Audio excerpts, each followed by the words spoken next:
Welcome to the Sterning Human Resources podcast, where we provide insights and discussions on all things related to the human resources community. At Sterning, we are dedicated recruitment professionals with deep networks in the HR industry. We specialise in sourcing HR professionals on a temporary or permanent basis and are committed to delivering tailored advice and the ideal results while maintaining the highest standards of service, integrity, and quality control.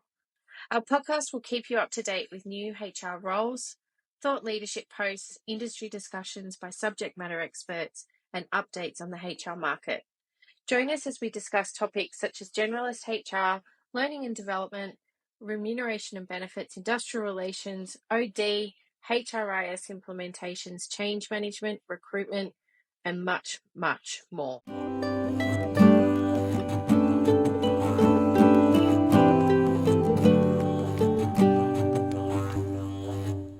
Natalie founded Equidi, a revolutionary tech platform that empowers businesses to close their gender pay gaps.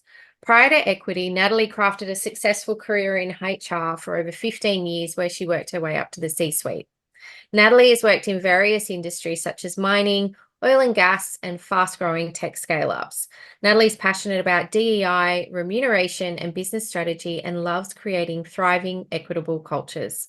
Her background is in organizational psychology, and before founding Equidi, she completed her senior executive MBA from Melbourne Business School. You have been busy, lady, and you've been very busy lately too. I think I first saw you on stage at the ATC conference the year before last, and you actually won a prize that day with the best tech platform, like new tech platform, and I was inspired by your presentation. It was really good timing. Yeah, no, thank you. We had literally launched Equidi, I reckon, 2 weeks before that. And it was just absolute chance that the conference happened and that I got into the pitch competition, and I just couldn't believe it when we actually won. So I love it. And it's been a roller coaster since, I'm sure. it has been, it's been a whirlwind. I think a lot of changes of legislation in Australia has helped really create awareness of the problem our technology is trying to solve. So I think the mix or the confluence of everything together has made it a pretty busy 2 years. Love it. I love it. And you've had a career in HR, and quite a successful career in HR, and you worked your way up to the C-suite. Mhm. Can you tell me how you came from being a chief people officer to founding a HR tech business, Equidi? Yeah, I can. It's a pretty interesting journey. My whole ambition through my career, I started off, well, I trained as an org psych first, never thinking I'd land in HR. But as a lot of those parts do, I started in HR during my prac work, and I just loved it. I loved the diversity of the role. You could be doing anything from, board papers to creating a performance or incentive plan to doing engagement and culture initiatives. So I just loved the variety of the role. And so I ended up staying in it till for almost 16 years. And my big ambition was to become a chief people officer. But when I got to the C-suite, it wasn't quite as I had dreamt. I took my first CPO role, but it was my first encounter with gender bias in the workplace, really. The offer was roughly a 40% reduction in pay from where I was. It was around about 50% of what the benchmark for the role was. And I was paid anywhere between 50 to 60% upwards less than my male peer group. And so with that, when I took the role, it was said to me, well, you need to prove yourself in the role. So I thought, no problem, I can do that. So I smashed out a huge body of work in a few short months. But it just didn't change. And it went on for 2 years. And I finally worked up the courage to go to the global CEO, and I presented him with the data and explained the situation. And he was horrified and fixed it immediately. I was one of his leadership or exec team, his top performers. I had top performance ratings. It wasn't anything to do with that side of things. But it really said to me in HR how lonely it can be and how, to some extent, underrepresented you can be. And so I understood then from that point what gender bias really meant. And so I also knew, being responsible for the WGEA reporting within our company, how cumbersome that process was, and not really knowing where to start when the reporting came, what to do with it, and then all the initiatives and wanting to be better. But it was really hard to find what good looked like. So fast forward a couple of years, I had gone and done my MBA. It was during the end of COVID, and I was looking for a change. I started a bit of consulting, Yeah. and I was working for an ASX listed business, and they'd asked me to come in house and be their CPO. I had said yes at the time, but I decided later not to go and take up the role. Basically, a similar theme played out with the salary negotiation, only this time I was a seasoned and experienced exec. So I said, no, I'm actually going to go and do something about this problem that I can see, because if it's happening to me, it's happening to many other women out there. And so I thought of the idea in the middle of the night. That same company, after I'd finished up, came to me and wanted some guidance on their ASX AGM. Yep. And they were getting a lot of questions into their gender diversity in terms of why they had no women on the board and no women in exec roles. So as I watched through that AGM, it spurred my thinking, but I went to bed that night and literally pinged up in the middle of the night, we need technology or a platform to deal with this because it's complex. It's not easy to get the data. And for leaders, execs, people teams, it can be really challenging. And looking at this data once a year just isn't enough to make the kind of change we really need to see in Australia and the world. Needs to be at the forefront. Well done. I love that. I love that. It's a great story. And can you provide an overview of the key findings from the latest data released by the Workplace Gender Equality Agency on gender pay gaps in Australia? It's what everyone's talking about. Yeah, it's been a fascinating time, and to watch how far we've come even in the past year. Because when I started equity, and you recall from the presentation I gave at the ATC, no one was really talking about the gender pay gap, right? We all knew there was an issue, but no one really knew how to talk about it or what it meant. So with the WGEA moving in this space, they've done so firstly because other countries globally have seen progress with gender pay gap transparency, which has been great. So the UK is one of those countries that they've seen good progress. It's stifled a little bit in the last year, but I do think that they will turn that around yet again. So Australia's progress had been stagnant, and that is why WGEA has looked to put in the transparency side. But it was a mind-blowing. I think I thought I was one of the only people up at 12 a.m., 12:01 when the results came out on the 27th of Feb, but I was trying to understand what it all meant, and what companies were actually doing about it and what they were saying. So basically, in terms of our overall median gender pay gap in this country, we have seen a reduction in that. So from a total REM perspective, it's 21.7%. On a base salary, it's 19%. Yep. So basically, what we did see from these results was a better understanding of where companies are at with the gender pay gap. What we found out was that just over 60% of companies have a gender pay gap in favour of men. So that means that women are paid less than men in those companies. On the flip side of it, companies with a gender pay gap in favour of women, there was only 8%. Wow. And the rest of the companies fell somewhere in the middle. WGEA has given guidance for the first time that gender pay gap should be obviously neutral, zero is the place to be, but they are happy or satisfied with any company sitting either side of plus or -5 in there. So the other 30% sat somewhere within there. Yeah, yeah. That's really interesting. And what impact do you think this data's release had on organisation regarding awareness and accountability regarding gender pay gaps? Yeah, it's a great question. What we've been able to see as well is some of the industries that have a way to go with it, and some of it was surprising, some of it's what you expected. Construction was obviously up there. And it doesn't mean that every company in that industry is not doing as well. There's been some great progress within the construction industry, but we still have a way to go. Other ones that were a bit more surprising for some people were around the, say, banking and finance and consultancies. So a lot of those had rather significant gender pay gaps. And then on to the professional and technical side of things as well, which would probably be to be expected, but they were kind of the three industries with the highest. I think moving forward, one of the fascinating things with what we've all just learned going through this process was companies had the option to provide an employer statement. So that was they could write and give context to their gender pay gap and what that actually meant. I read through stacks of them. I was up till literally 5:30 that morning just going through everything. I think one of the key things that came out of there was and I think a bit of more guidance and education for companies is really helpful in this place. But some companies came out and said either A, it's because of the industry. Yeah. So whether it was construction, whether it was, industries that are traditionally harder to attract women, Yeah. yet all of those, we did see examples of companies that had done really well. So Yeah. I think that the industry brush, yes, it might be true, but it's about what you're doing now to still deal with that in the future. Yeah. On the back of that and closely linked was the issue of representation in the workplace. So a lot of companies came out and said, yes, we have gender pay gaps, but that's just because we have lower representation of women or lower representation of women in leadership roles. Yeah.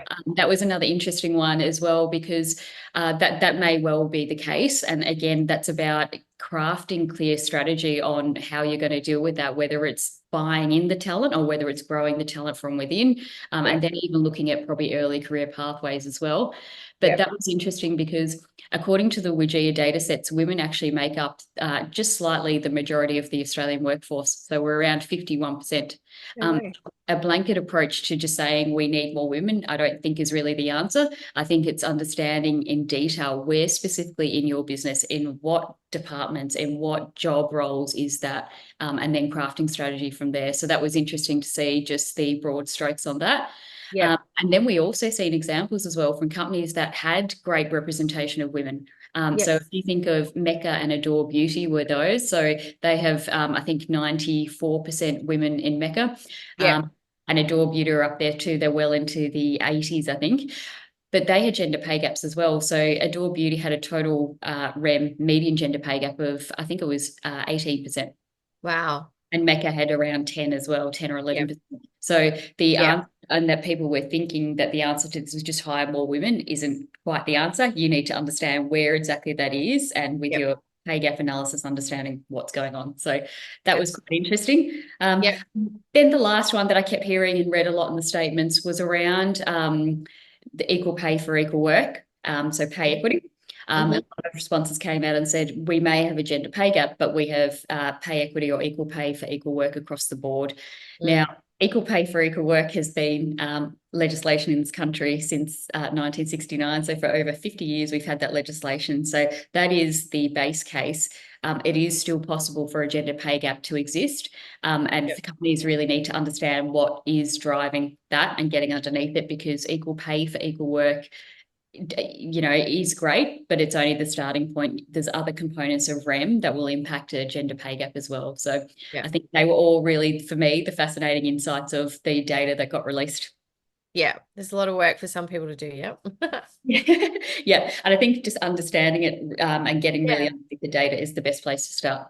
Absolutely. And on that, like, what are some of the common challenges or barriers that organizations face when attempting to address those gender pay gaps? And how do you think that they can overcome these challenges effectively?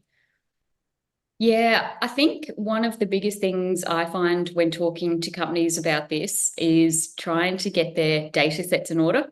Yep. Uh, so it sounds simple, oh, we'll just do a gender pay gap analysis or we'll do a WGEA report.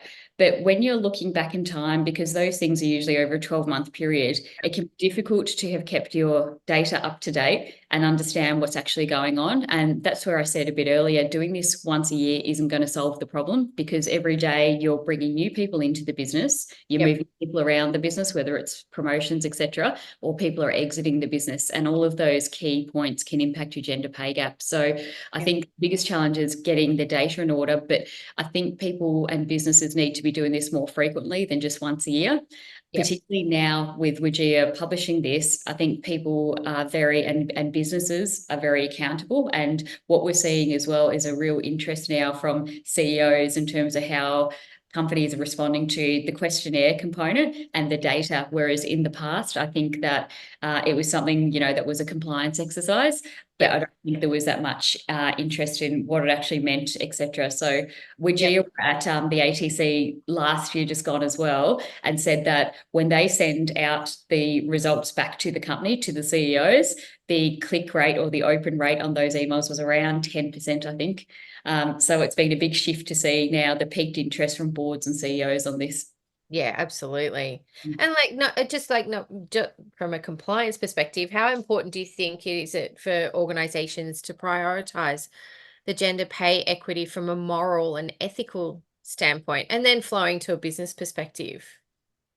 Yeah, I think it's really important because I think what we had seen in the past were companies signaling to be really into or championing DE&I and gender equity as part of that. But those results were sometimes, we've seen great examples of it being kind of counterintuitive to that. Yeah.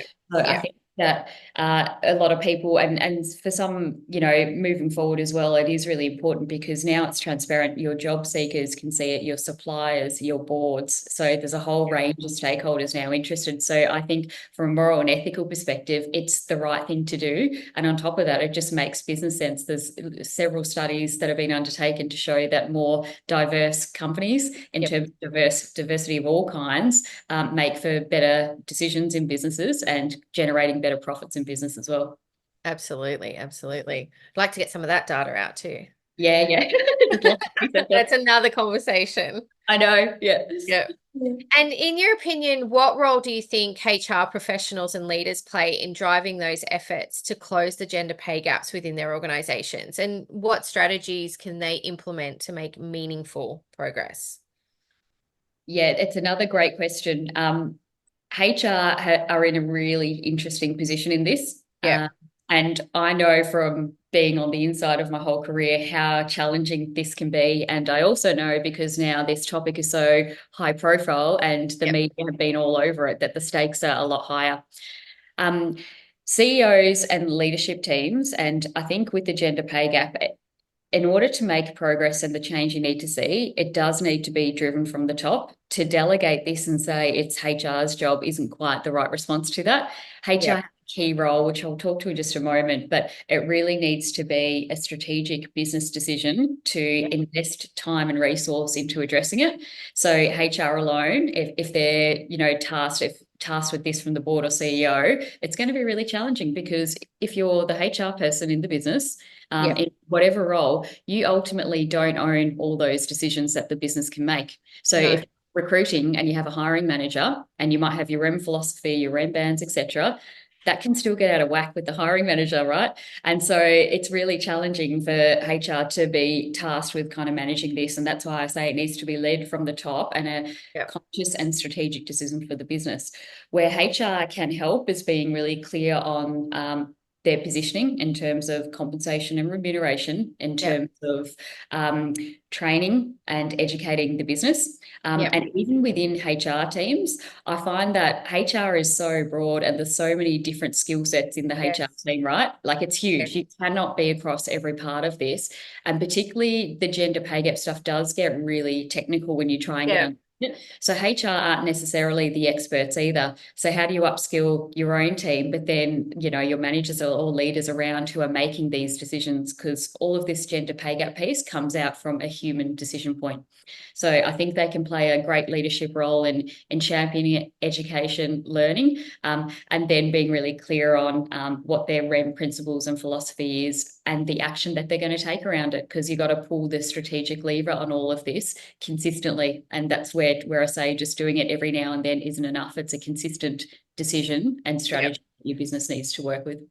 Yeah. So those REM principles, championing education and learning, because like I know talking to HR professionals, especially senior HR professionals every day, there's so much on their plate Yep. already. And like I can see how Yep. equity would simplify it for them and enable them to go to the CEO and go to the board and go to senior leaders and say, this is what's happening and this is what we can do around it and get their buy-in.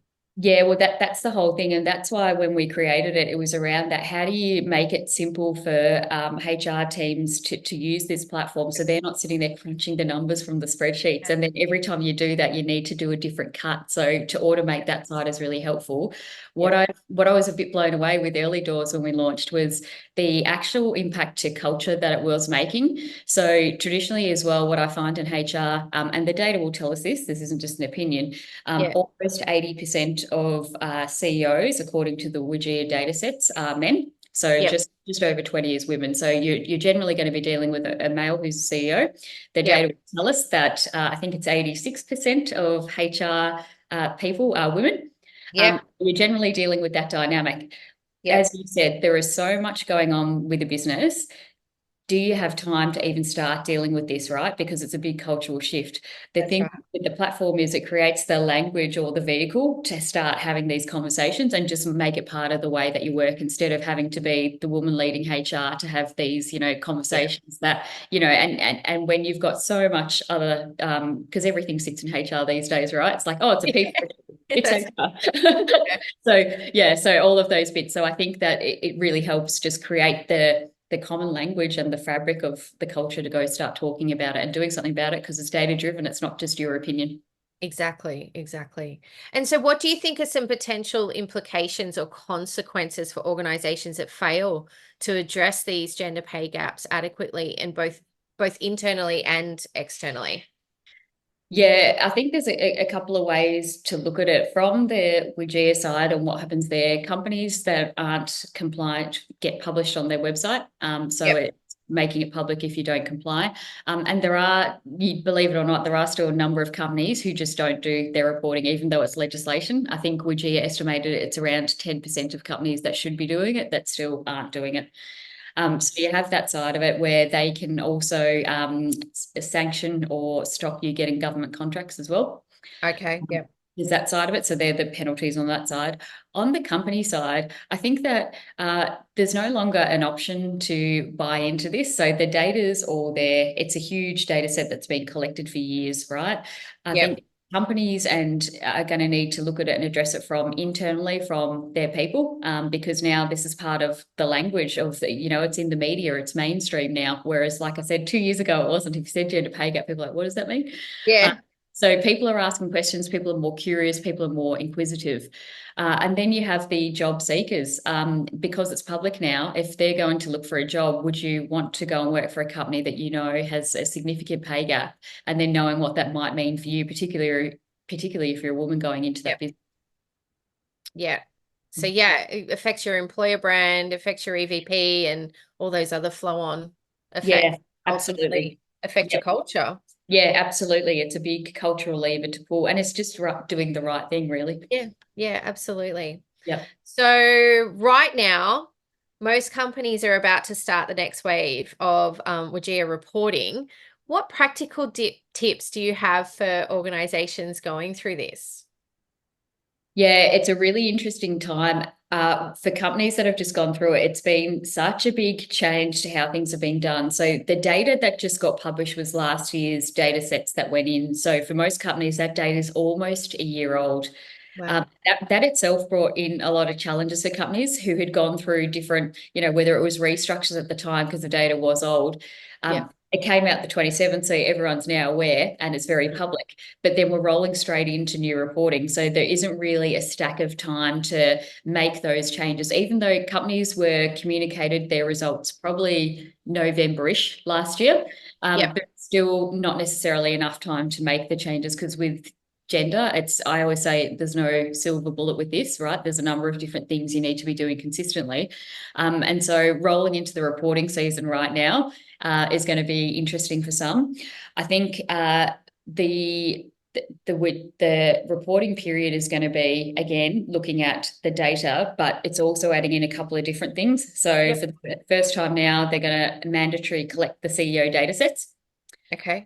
So that will be in there. And this year it was median pay gap published, but not average because they were missing key data. So it is going to be average as well. So there's a few little changes in the data sets. For most companies, given the underlying nature of the metrics, I think even those that came up really well in this first period, they may see a bit of a bounce or an increase there because now the CEO will be added in. And like I said, if we look at the numbers, if 80% of those roles are filled Yeah. by they are going to generally increase those. And the reverse impact may happen as well with women-led businesses.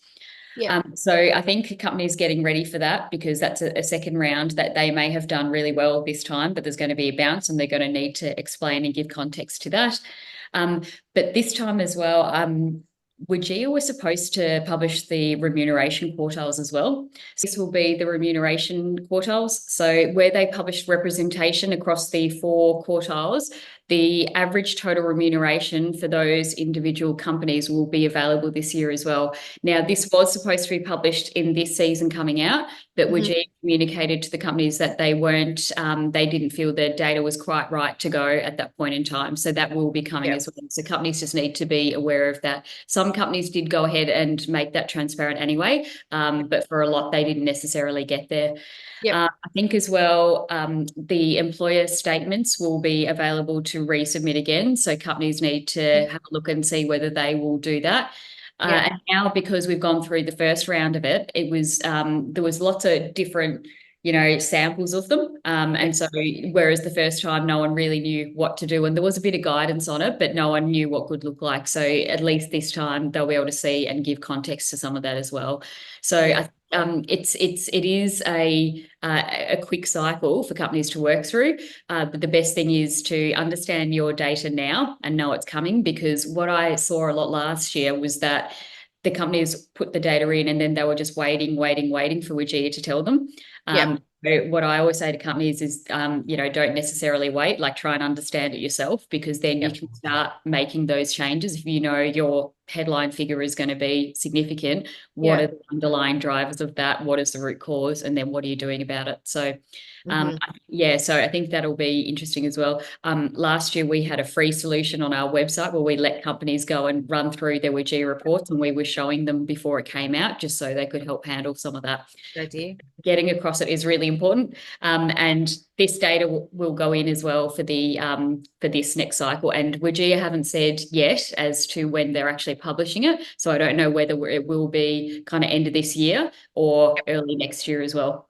Yep. So, Okay, cool. yeah. So practical tips, make sure that you've got your context available for HR and yeah, see what happened last time and then how you can I guess look at that data and understand the key points. Yep. Yeah, exactly. So so just get across it. I'm a big fan of the data because I think it tells a story that you Yep. don't necessarily know. Yes, Yeah. exactly. But look under the hood. It's Yep. important, right? Exactly. Yeah. So I think it's real, like some interesting things came out today, and I know that it has been a topic that a lot of people have been talking about.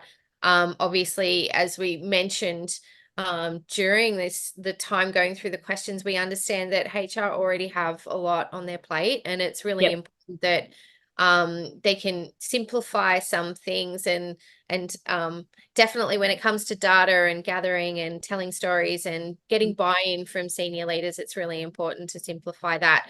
And I feel like equity really does help do that. I think it's a really cool solution, and I love how you came up with it. I love the story. And so those midnight, like those middle of the night ideas, right? Do you keep a book beside your bed, like to write down the ideas so you don't stay awake? My partner was there with me, and he always says to me, "You can Yeah. wake me up at any time if you want to." So I start poking him, going, "Hey, I've got this idea, I've got this idea." And then I was chatting to him for about an hour, and he was just like overwhelmed. And he's like, "I actually think it's a good idea, but go and start working on it now and write your ideas down." So I kind of started straight away and was up like pretty much all night. But I I think love one of it. the things as well was understanding the WGEA process and how kind Yeah. of how difficult it is for business to do that on top of everything else, right? And so when we worked out how to automate WGEA reporting through the platform, it was really around taking a whole different philosophy on it. So how do we give businesses back time on their compliance Yes. exercise so they Yeah. can start actually taking action to move forward? And I so love that's what we tried to do.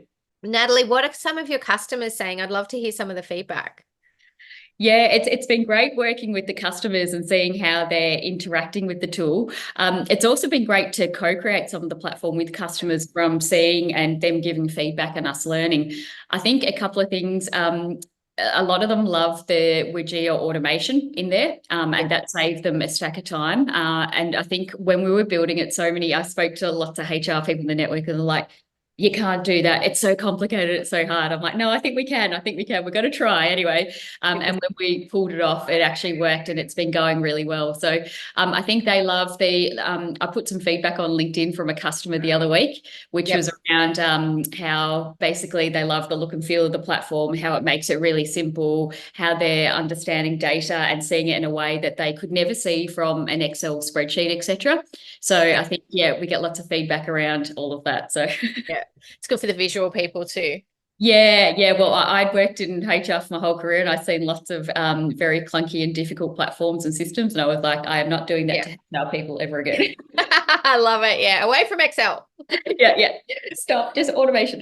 Yeah, that's really cool. I think that we talked about other things too. So in terms of like those industries where there is that heavy male representation, how they can I think it's interesting for HR people to walk away and think about how they can craft a clear strategy for representation in their workforce. And it Yeah. is an ecosystem. So it's around the EVP and employer branding and how people are promoted from within, and Yeah. that REM strategy, everything comes together. I think that but having a tool like yours really does make it a lot easier when you're pulling all of that together as a HR professional. Yeah, and like I said, because it is so complex, the gender pay gap isn't just one piece; it's the whole ecosystem going around it. And so, yeah, that's where I think it's kind of game changing to be able to see that your data in a totally different light. Because even when you're in a business yourself, you think you know, but you're not looking at the data like that. So once you see it in real life, you're like, oh, okay, that's really Yeah. interesting. Yeah, absolutely. I think thank you so much for today. I think that after today people will be jumping on your website and having a look at, what equity is, because it really is like it's a revolutionary platform that's putting gender on the agenda. I Yeah, think you're providing real-time visibility over gender pay equity and workforce representation across every part of your business on a single dashboard. That's a game changer. And I think, with the bespoke recommendations that it provides also to guide the journey and help HR professionals and leaders within the business, because people do want to do the right thing. And I think this is just helps them do that from that DEI and gender pay gap perspective. But helping yeah. you set goals, track progress, and then lifting performance is what equity does. So thank you for bringing it to the market, Natalie. Thank you. And Thank thanks for your insights. I think that it's really valuable for HR people to understand that they're not alone. And obviously, there's a you. lot of people going through everybody's going through the same thing, essentially. No Yeah, one's absolutely. perfect. Yeah, absolutely. And, when you do have so much going on, it's really hard to, just be leading this whole body of work separately. So I totally get it. I've been there myself. And when Yep. I was in the chair, I didn't know what to do. So Thank you so much. And thanks for joining us today. I'll make sure that people can connect with you and ask questions, and I'm sure that it's okay for them to reach out and yes, connect with you. Is that okay? absolutely. We'd love to have people reaching out and connecting. Thanks, Natalie. I really appreciate your time, and so does our network. Lovely. Thank you. Thanks for having me. Have a great day. Thank you. Bye.